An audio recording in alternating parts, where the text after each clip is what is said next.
Endi mana buni bilinglaringki, kofirlarning duosi ham mustajob bo'ladimi yo'qmi? Mana bu ham savol bu. Bildingizmi? U ham duo qiladi, Xudodan tilaydi. Kofir bo'lsa ham hech iloji yo'q. Yo bolasi kasal bo'ladi, yo bir kulfatga qoladi o'zi. Ey Xudoga iltijo qilib, menga yengillik bering, u bu.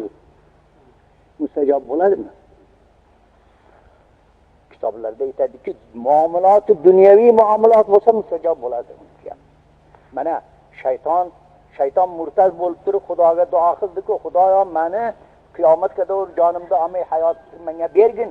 Shu xalqni vasvasa qilishlikka menga qudrat bergin. Qonim bilan birga tomirida yuray shuni odamlar ichiga kirib vasvasa qilishlikka qudrat bergin dedi-ku. Xudo shuni duosini mustajob qildi. Ana shaytonning duosi mustajob bo'ldimi? Demak kofirniki ham mustajob bo'lar ekan. Lekin mana shu dunyodagi talablari mustajob bo'ladi. Ammo oxiratdan menga rahmat qilgin, jannat beringsa u qabul qilinmaydi. U uxraviy duo qabul qilinmaydi undan. Biroq uni sha'niga qilsa ham duo qabul bo'lmaydi. U o'zi duo qilsa ham qabul bo'lmaydi. Qur'onda Xudoy taolo innalloha la yudi'u ajral muhsinin degan. Ehson qiluvchilarni ajrini beraman, zoyi qo'ymayman degan. Kofir ehson qilsa-chi? Kofir ham g'arib urabolarga beradi, ko'p narsalarni yordam qiladi-ku. Endi Xudoy taolo aytayapti-ku, ehson qiluvchilarni ehsonini men bekorga ketkizmayman, shuni ajrini beraman deyapti. Qanaqa ajr beradi bunga? Kofir qilyapti shuni.